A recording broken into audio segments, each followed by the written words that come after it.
cameras. I've got 4 drag and touch cameras, but 3 different models. So of the Vision 4 lights, I've got one set on 1080. I've got another set on 2.7K.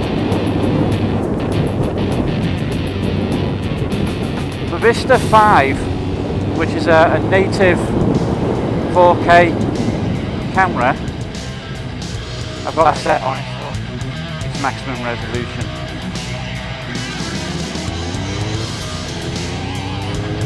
And then the Vision 3 Pro, when I fit it, that will be set to 2.7. I'm interested in seeing the results of the videos to see how they compare. So I'm going to be riding to the end of Summer Road, doing about turn, and swapping cameras that you get.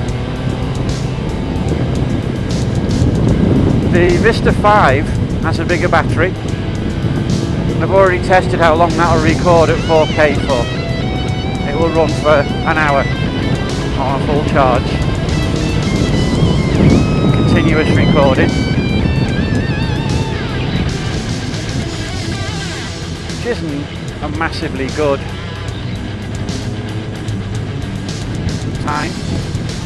But if I'm using a remote control and can switch it on and off, I'd obviously get more than 1 hour's worth of riding recorded on it. And of course, if I lower the resolution, it will record for longer again. It's kind of claimed it will record for about 2 hours at 720.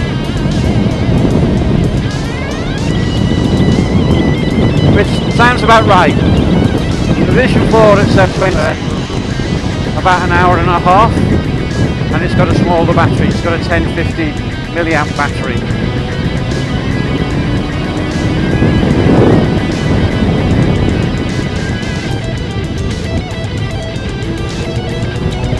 And the Vista 5 has got a 1350. So it's about another 30% more power. So you'd expect it to last an hour and a half longer. You'll get it to 2 hours, which all seems about right.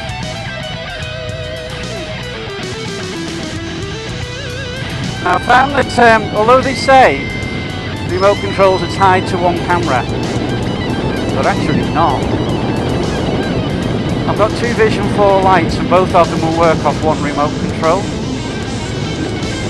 And the Vista 5 and the Vision 3 will also each work off a single remote control.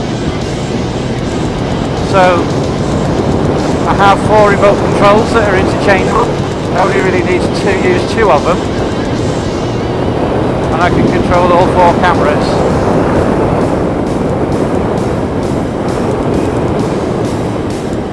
In theory, if I settled on one of the 4 cameras and only used that one particular model, I'll be able to control everything from one remote control, which would be handy.